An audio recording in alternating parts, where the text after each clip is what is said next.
TRS నేతలు తన ఇంటిపై దాడి చేయడంపై నిజామాబాద్ ఎంపీ ధర్మపురి అరవింద్ తీవ్రంగా స్పందించారు. కేసీఆర్, కేటీఆర్, కవిత ఆదేశాలతోనే హైదరాబాద్లోని తన ఇంటిపై టీఆర్ఎస్ గుండాలు దాడి చేశారని అరవింద్ అన్నారు. ఇంట్లోని వస్తువులను పగలగొడుతూ బీభత్సం సృష్టిస్తూ తన తల్లిని బెదిరించారని చెప్పారు. కవిత ఇలా రియాక్ట్ అయ్యారంటే తాను చెప్పిన దానిలో నిజం ఉందని అభిప్రాయపడ్డారు. నిజామాబాద్ లో కవిత పోటీ చేస్తారా, నిజామాబాద్ లో పోటీ చేస్తారంటే స్వాగతిస్తారని అన్నారు.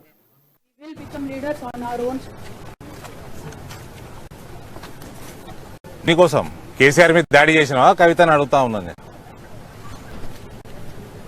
ఇంకోటి ఇంకేం మాట్లాడిందండి?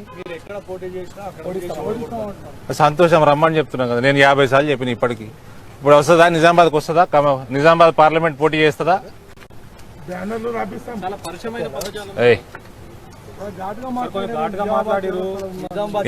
సరే, ఏం ఘాటుగా మాట్లాడినా? నిజామాబాద్ చౌరస్తాలో ఆమె నా ఎమ్మడవాడి నన్ను ఓడిస్తా అంటే నేను వెల్కమ్ చేస్తున్నా, రండి కొట్లాడదాము. నేను 50 సార్లు చెప్పిన కొట్లాడు. ఇప్పటికన్నా ఫైనలా? మళ్ళీ మాట మార్చుకుంటుందా?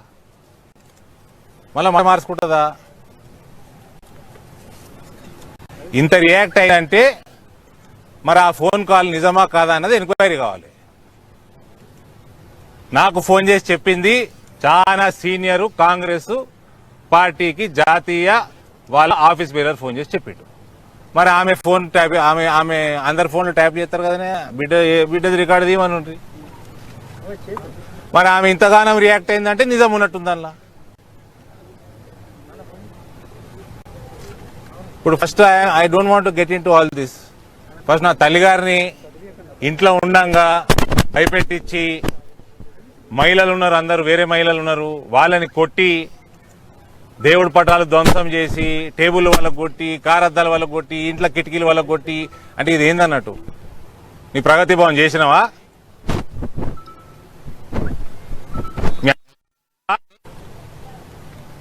నా తల్లిగారిని భయపెట్టించే హక్కోడిచ్చిండు నీకు.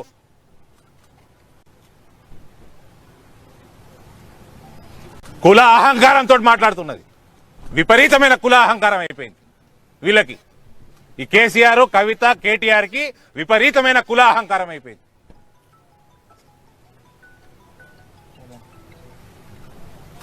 ఇది కుల అహంకారం తప్ప ఇంకేం కాదు. నిలబడమారా, నిలబడొచ్చి ఏం మాట్లాడుతున్నావు? ఎవరిని బెదిరిస్తున్నావు? Come and contest in 2024 again. ఎవరు తల్లిని అటాక్ చేసి హక్కోడిచ్చిండు నీకు?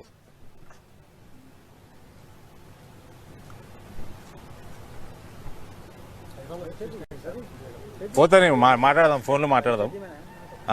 నా తల్లిని అటాక్ చేసి హక్కోరిచ్చిండ్రు, పెద్ద మహిళ అని పొంకనాలు కొట్టుకుంటావు కదా. 70 సంవత్సరాల మహిళ మీద అటాక్ ఎట్లా చేస్తావు నువ్వు?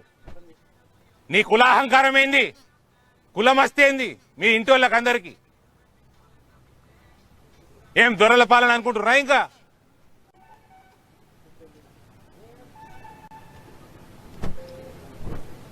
ఏం చీటింగ్ కేసేస్తావు నా మీద?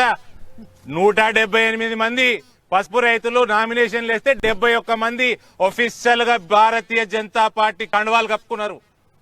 178 మంది క్యాండిడేట్ల ఇప్పటి వరకు 71 మంది భారతీయ జనతా పార్టీ కండువాలు కప్పుకున్నారు పసుపు రైతులు. నువ్వేం నా మీద చీటింగ్ కేసావు? మీ అయ్య మీద వేసుకో. నీ మేనిఫెస్టోలు మొత్తం చీటింగే.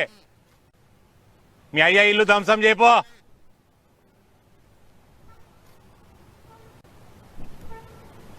రైతులు గుంపులుగా భారతీయ జనతా పార్టీ వైపు వస్తుంటే నువ్వేం చీటింగ్ కేసేస్తావు? వంకాయ వేసుకోపో, ఏ కోట్లు వేసుకుంటావు వేసుకోపో.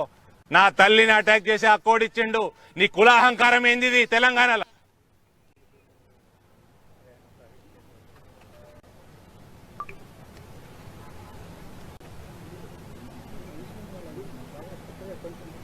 కాంగ్రెస్ తో అరవింద్ టచ్ లో ఉన్నాడు అనేది వాళ్ళ ప్రధాన ఆరోపణ. అలా టీఆర్ఎస్ లో టచ్ లో ఉన్నాయా? ఆ టీఆర్ఎస్ వాళ్ళు కూడా టచ్ లో ఉంటారు. దిశ మీటింగ్ లో టీఆర్ఎస్ వాళ్ళు కూడా ఉంటారు. ఫోన్ చేసి చెప్పిండు, చేసింది అని ఫోన్ చేసి అడిగి. నేను చెప్తున్నా కదా, కుల్లా చెప్తున్నా. అయితే మళ్ళా అదే ప్రశ్న అడుగుతావు అంటే ఫోన్ చేసి అడిగారు. ఈమె ఫోన్ చేసి మా అధ్యక్షుడికి అంటే ఉన్నారు దోస్తులు, అన్ని పార్టీలలో దోస్తులు ఉంటారు. మాకు టీఎంసీలు ఉంటారు, శివసేనలు ఉంటారు, అన్నిట్లు ఉంటారు. ఈమె కులాహంకారం ఏంది అంటున్నా నేను. ఆ? ఏం కులాహంకారం? దమ్ముంటే రావమ్మా పోటీ చేయి. ఏం మాట్లాడా నేను ఏం